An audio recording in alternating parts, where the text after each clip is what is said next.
Shalom, salam sejahtera bagi kita semua. Saat ini saya akan membawakan renungan berdasarkan bahan MTPJ Sinode Gemim di tanggal 12 sampai 18 Mei tahun 2024 dengan bacaan Alkitab terdapat dalam 1 Tesalonika pasal 5 ayat 1 sampai ayat 11 yang berkata demikian, berjaga-jaga. Tetapi tentang zaman dan masa, saudara-saudara, tidak perlu dituliskan kepadamu, karena kamu sendiri tahu benar-benar bahwa hari Tuhan datang seperti pencuri pada malam.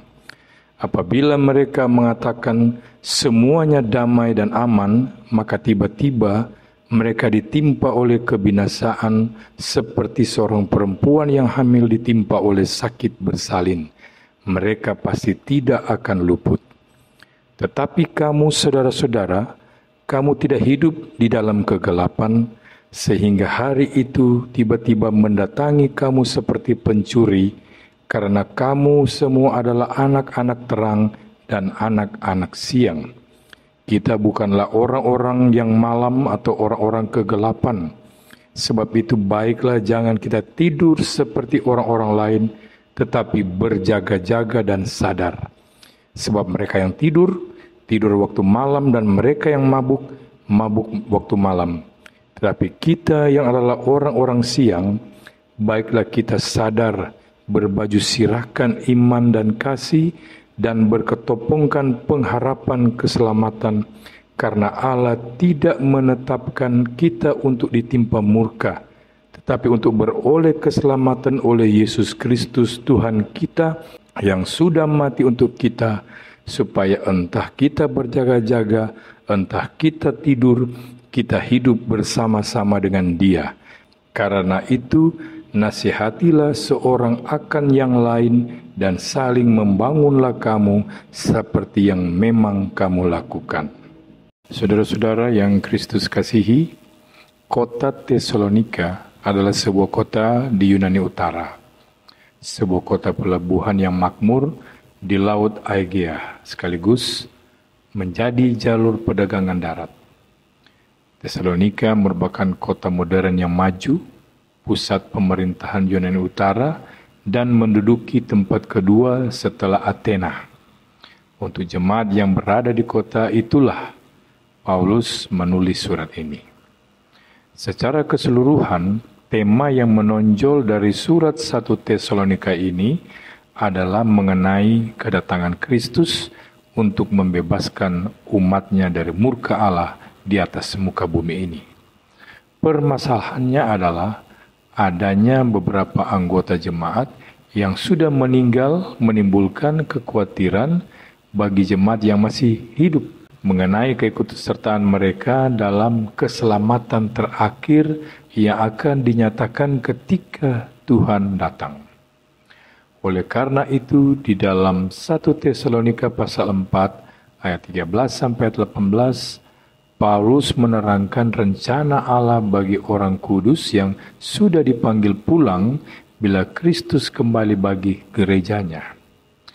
Paulus juga menasihatkan mereka yang masih hidup tentang pentingnya berjaga-jaga ketika Kristus datang.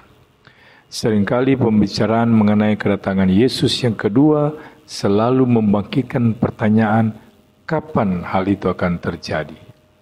Pertanyaan yang didorong oleh rasa ingin tahu ini seringkali memunculkan berbagai pendapat yang spekulatif, tanpa dasar yang jelas mengenai waktu kedatangan Kristus yang kedua. Demikian juga dengan jemaat yang ada di Tesalonika, mereka memiliki banyak pertanyaan menyangkut hal ini. Mereka ingin tahu mengenai kapan pengangkatan itu terjadi. 1 Tesalonika pasal 5 ayat 1 sampai 11 merupakan kelanjutan dari paparan Paulus dalam suratnya ini mengenai kedatangan Yesus yang kedua.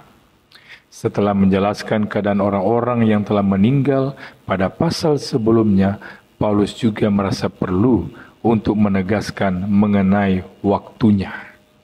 Mengapa demikian? Tampaknya keinginan tahuan jemaat Tesalonika tentang arahan atau petunjuk mengenai waktu kedatangan Kristus sangatlah besar sehingga membuat mereka sering bertanya-tanya. Bahkan ada jemaat yang tidak mau bekerja karena berpikir bahwa Yesus Kristus akan segera datang. Ini boleh kita baca dalam 2 Tesalonika 3 ayat 11. Menjawab hal itu, maka dalam pasal yang kelima ini, Paulus memperingati mereka mengenai pengetahuan akan zaman dan masa sebaiknya tidak perlu untuk ditulis. Mengapa?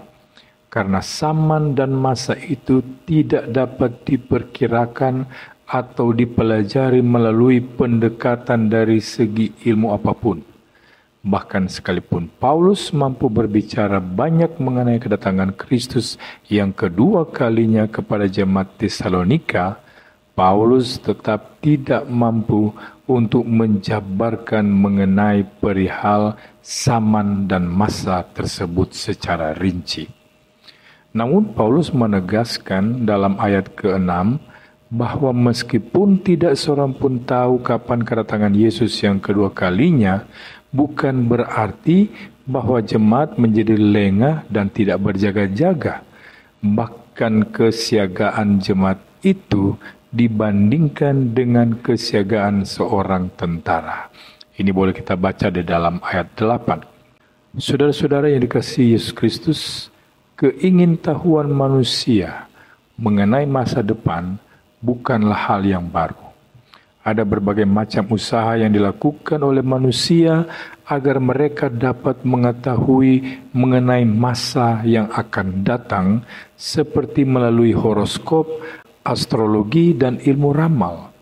Bahkan rasa penasaran manusia itu juga merambat mengenai kapan datangnya hari kiamat.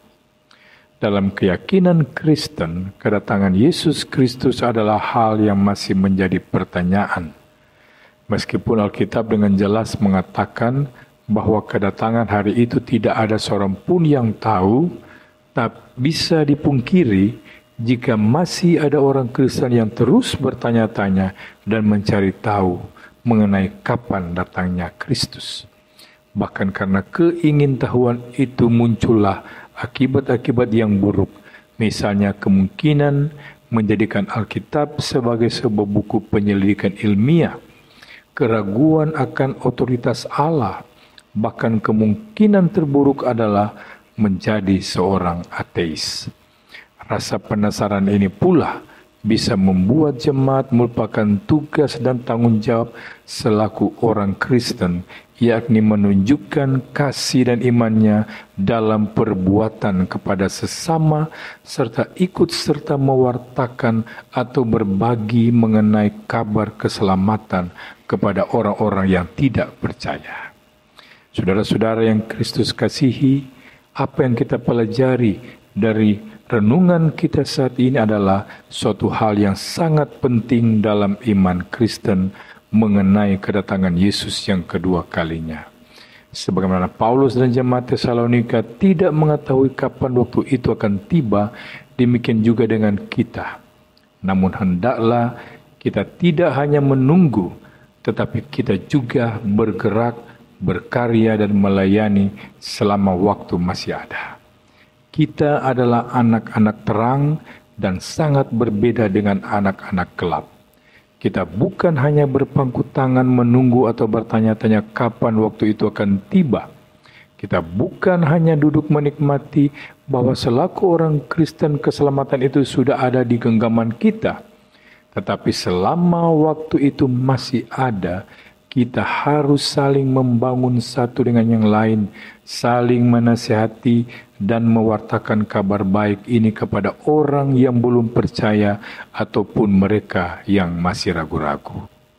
Oleh karena itu, melalui 1 Tesalonika 5 ayat 1-11 ini hendak mengatakan kepada kita bahwa selaku orang percaya, kita hendaknya selalu berjaga-jaga di setiap waktu kita. Karena kita sendiri sudah tahu bahwa kedatangan Tuhan bagaikan kedatangan seorang pencuri. Selain itu, Jangan meragukan keselamatan yang sudah ada dalam genggaman tangan kita. Jangan sampai kita kehilangan jaminan keselamatan itu. Sambil itu tunjukkan kasih dan iman kita melalui perbuatan kita hari demi hari. Kita juga berusaha untuk mengabarkan berita keselamatan ini kepada orang-orang yang masih belum percaya kepada Tuhan. Rasa keingintahuan kita mengenai masa depan hendaknya tidak menjadi semacam batu sandungan bagi kita untuk melakukan perbuatan-perbuatan yang tidak berkenan di hadapan Tuhan. Karena itu, baiklah kita jangan tidur seperti orang-orang lain, tetapi terus berjaga-jaga dan sadar, karena Allah tidak menetapkan kita untuk ditimpa murka, tetapi untuk beroleh keselamatan oleh Yesus Kristus, Tuhan kita. Tuhan Yesus memberkati kita semua. Amin.